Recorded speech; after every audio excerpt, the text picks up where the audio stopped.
Assalamualaikum warahmatullahi wabarakatuh. Pada materi kali ini saya akan membahas tentang tanda baca.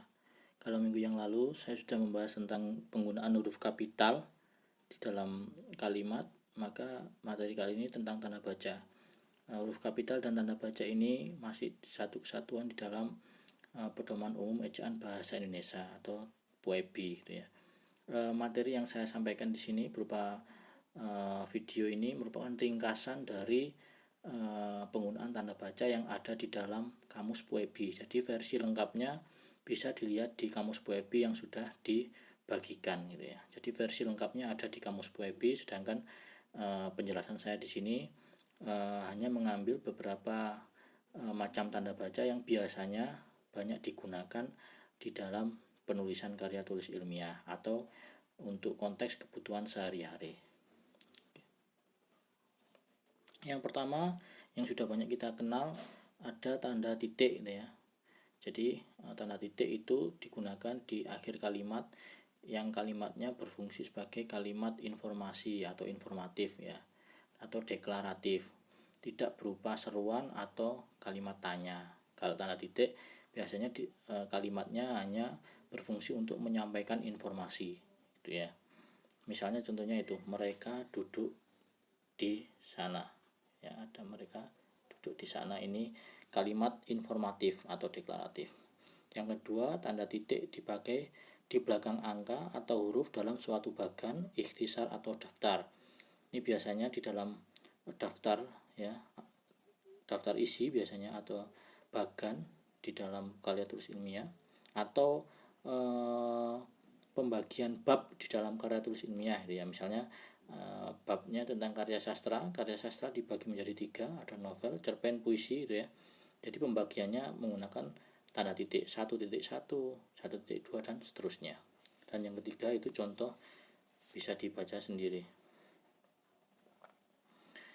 Yang ketiga, tanda titik juga dipakai di antara nama penulis, judul tulisan yang tidak berakhir dengan tanda tanya dan tanda seru, dan tempat terbit dalam daftar pustaka gitu ya.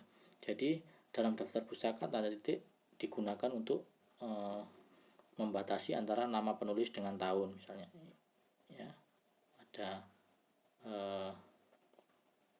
Anton M ya, dengan 1989, judul bukunya Kembara Bahasa gitu ya, dan diakhiri dengan tanda titik setelah penerbit ya, Gramedia gitu.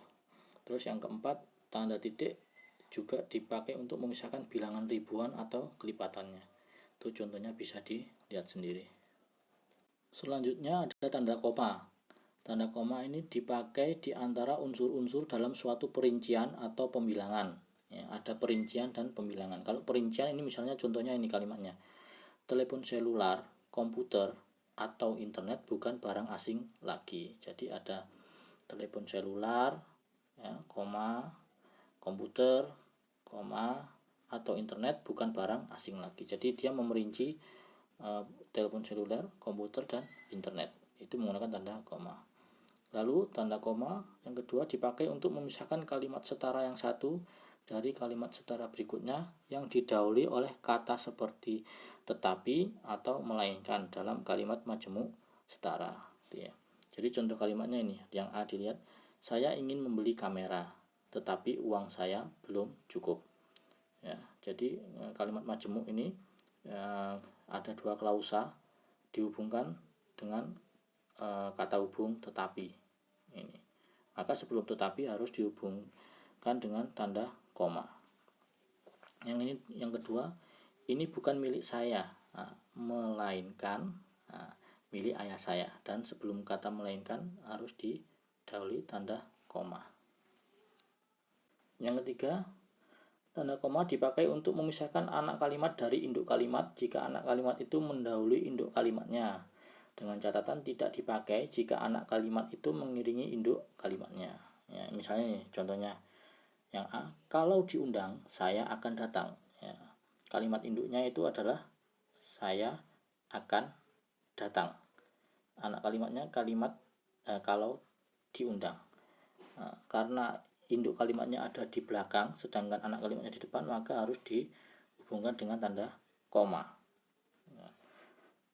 kebalikannya, kalau induk kalimatnya di depan sedangkan anak kalimatnya di belakang, maka tidak perlu dihubungkan dengan tanda koma. Ini induk kalimatnya saya akan datang, ya, anak kalimatnya kalau diundang, maka tidak perlu diberi tanda koma. Yang keempat, tanda koma dipakai untuk memisahkan kata seperti oh, ya, wah, aduh, dan kasihan. Nah, ini contoh-contohnya bisa dibaca sendiri. Selanjutnya ada tanda titik koma. Tanda titik koma dapat dipakai untuk memisahkan bagian-bagian kalimat yang sejenis dan setara. Jadi, kalau tadi tanda koma digunakan untuk memerinci unsur-unsur, ya, misalnya tadi telepon selular, internet, telepon bukan barang baru, ya, itu unsur-unsur, ada telepon seluler, ada komputer, ada internet. Nah, itu unsur-unsur. Ketika diperinci maka dihubungkan dengan tanda koma. Tetapi kalau yang diperinci adalah kalimat, maka harus dihubungkan dengan tanda titik koma. Ini kan kalimat-kalimat yang berdiri sendiri-sendiri. Contohnya dilihat nih. Ayah menyelesaikan pekerjaan, ibu menulis makalah, adik membaca cerita pendek. Ini bukan unsur tetapi kalimat, ya.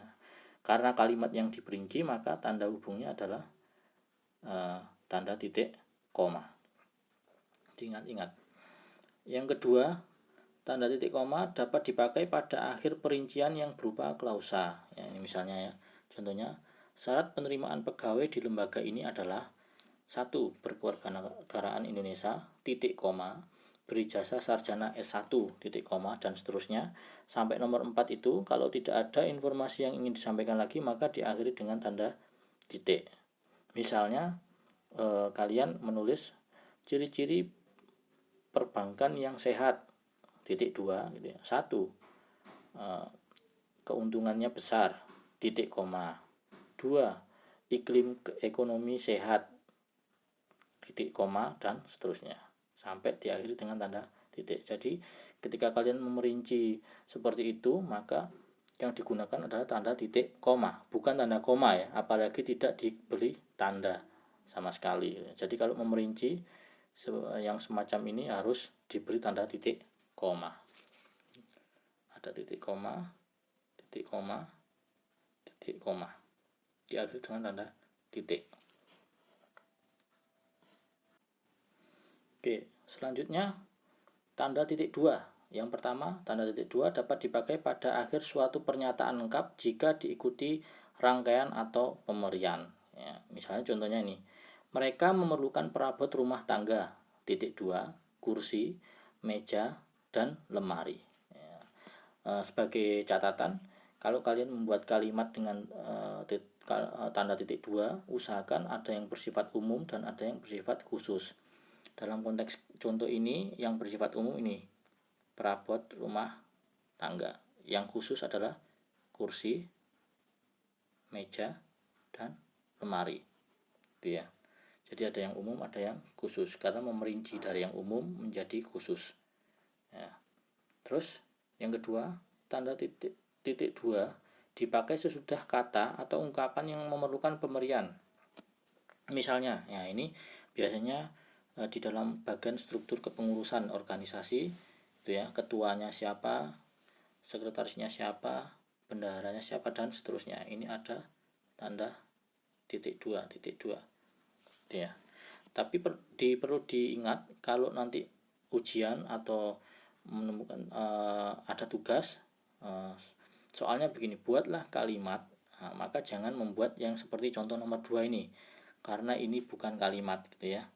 Penggunaan titik 2 nya sudah benar, tetapi kalau tugasnya adalah membuat kalimat, maka ya harus membuat kalimat.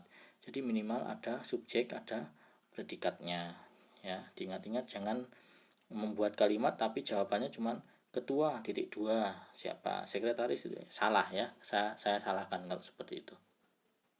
Yang ketiga, tanda titik 2 dipakai dalam naskah drama sesudah kata yang menunjukkan pelaku dalam percakapan, ya. Jadi biasanya kalau dalam naskah drama ada tokohnya siapa, berbicara apa, gitu ya. Misalnya contohnya ini, tokoh ibu berbicara ini, bawa koper ini nak. Maka antara tokoh dengan apa yang diucapkan itu dipisahkan dengan tanda titik 2. Ini juga tokohnya Amir, dia berkata ini, baik Bu, dipisahkan oleh tanda titik 2. Yang keempat, tanda titik 2 dipakai di antara jilid atau nomor dan halaman, surah dan ayat dalam kitab suci, judul dan anak judul suatu karangan, nama kota dan penerbit dalam daftar pustaka. Ya, ini contohnya ya. Nah, ini titik 2, ada titik 2.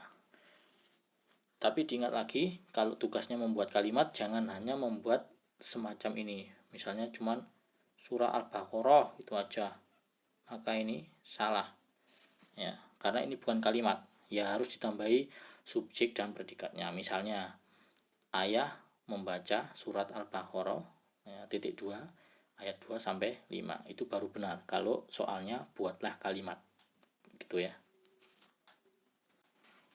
Oke, baik, selanjutnya bisa disambung atau disimak di video yang selanjutnya.